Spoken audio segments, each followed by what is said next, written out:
Hey, this is Ryan from PublicSpeakingPower.com, and today I have the very good-looking Stuart McLean here, who I take all my good looks from. And today we are talking about Toastmasters yet again, and more specifically, how to be involved in Toastmasters speaking competitions. So, Stuart, thanks for being here. Happy to be here. So, we've already talked about in previous videos what it's like to go to Toastmasters as a guest, and we've also talked about what it's like to be a member and how you progress through the manuals and things like that. So now we want to talk about taking it to the next level, and that's being involved in the competitions that Toastmasters hold all around the different countries, and then there's a final international one as well. Yeah. So firstly, how do we decide to get in a competition? How can we get started? Let's assume that we're already a member and going to Toastmasters. Well, there'll be a number of competitions throughout the year on a number of different topics, or there's an international competition each year, which within your club you would present yourself as to go in that. If you were lucky enough to win your club, you would then go to an area competition where you would compete against the winners from the other local area. Then you would go to the zone, and you work your way up, and eventually they have an international competition in the US where we've actually, luckily enough, had one of our members in our club take part in one of those. Oh, really? Yeah. They flew over to the US. That's correct. And got involved in that. Yeah. Any luck? No, but again, it's a building and a steps by step for them, but just to be able to take part in something like that. That's the competing against the best of the best in the Toastmasters world of public speaking. And that's coming from nervous beginnings. Like anybody, a lot of people say that I'd love to be in Toastmasters, but I'm too scared to go. But taking that first step is the most important. If you go to a meeting as a guest, and next thing you know, you could be in the States. Well, let's talk about the first competition you got involved in, because you actually won the very first competition that you were in against an undefeated member in this particular competition. Is that correct? That's correct. I actually won against the club champion, who wins every year. Yeah, that's how we do it in the McLean family. We just smash it out of the park. My concern is I may have picked too early. Because I think I went in without any apprehension. It was a tall tales competition, and I had a good yarn about coming from Scotland. Introduced people to how to catch a haggis, which I don't know if many people out there. It's a difficult task. So for people who don't know, a haggis is a very strange and it's a mythical Scottish creature. It's a strange Scottish dish. A three-legged creature, is that right? A three-legged creature, yeah. It spins its stairs running around the top of the hills in the Highlands. Yeah. So how did this competition come up, and how did you then put your name forward to say, I want to do this? Well, I was just in the club, and they said, well, we've got a tall tales competition coming up. Anybody who wants to go in it can. And I thought, well, I've got a good story like that might interest people. Growing up as a child, chasing those haggises. Which they might find as amusing. There's a lot of commonalities between the Scottish haggis and the Australian platypus, which people don't know about. I think my transcriber's going to have a hard time. Good, mate. Good. Hey, do you have a Spanish set at all before? No, I haven't got anything at all, mate. All right, thanks, buddy. Cheers, mate. So we edit that out. Oh no, we can leave that in. That's fine. So you signed up for this competition. It was just at your regular. It was meeting. at our regular meeting. So rather than having, I guess, your standard progression, you had this competition instead.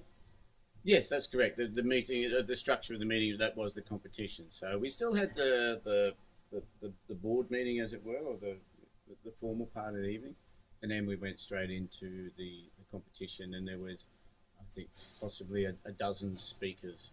And we had outside guests come and judge it. So I won, and as I said, I beat the club champion who wins it every year. So there's a lot of surprises, and especially for me. And I think I went into it without any expectations, and I think perhaps that's why I made it. Because you just weren't expecting to win, so you went into overcomplicate it. I went in for the fun, and and I ended up actually making that speech at our annual dinner. Yeah. So, and they've got a good response So, there seeing as well. as you won that competition, did you then progress to any other competitions? Well, funnily enough, that competition is just the Tall Tales competition was just an inner club. There are other competitions which is Which are the ones that you progress? which are more structured. Yeah. So, what is that competition? If someone wants to be a competitive public speaker, which competition do they choose, which helps them progress? Well, there's a number of ones they can do. There's the international. There's a number of different topics. There's a humorous competition. If you've got a funny story, which you could go in the humorous competition. So you could win the humorous competition within your club. Then you could then go to the zone and all the way up to a national level. Yeah. And there's also a impromptu speaking competition, table topics, where everybody gets the same, at the competition level, everybody gets the same question. So there may be a dozen people taking part. They all leave the room, and the first person will be given. So they all get the same topic, but no one knows what it is and what's coming up. No one knows what it is. They get it on the spot. On the spot. Then, I guess that's a good way to evaluate, because they all get the same topic, rather than some person gets something that's really difficult and someone gets something that's really easy. The last competition we had, the question for the impromptu was, should mobile phones be banned from restaurants? So between 2.5 and 2.5 minutes, people had to speak on that topic. Some people said that they should be banned, and the chap who won actually said that there was no point, because it's such an integral part of our structure. Yeah, mobile phones. So. And I think some of the people who said that they should be banned, I think they were talking about what they thought people wanted to hear, whereas the chap who won it was actually giving his own honest opinion. Rather than I definitely don't think I could ban mobile phones from a restaurant. I would find it too difficult myself. Yeah, I mean, it's just a nonsense. How am I going to check in and show my Instagram friends that I'm out for dinner with my wife if my mobile phone is banned, and get exposure for the restaurant? And going back to, again, on the competition level, at the international level, we had a gentleman in our club who had been a member of our club something like 25 years ago, and he had made the international competition finals, and for work reasons and whatnot, he had left the club, and then he came back and he won it again. So he got at the club level, and he went to the zone in the area. So there's skills that stay with you for life. Yeah, it's something that you can use no matter whether you're 25 or 15 or 45 or well, this gentleman was retired. There's a gentleman from another club who visited, and he was 83. 83? Yeah. So 83 years young.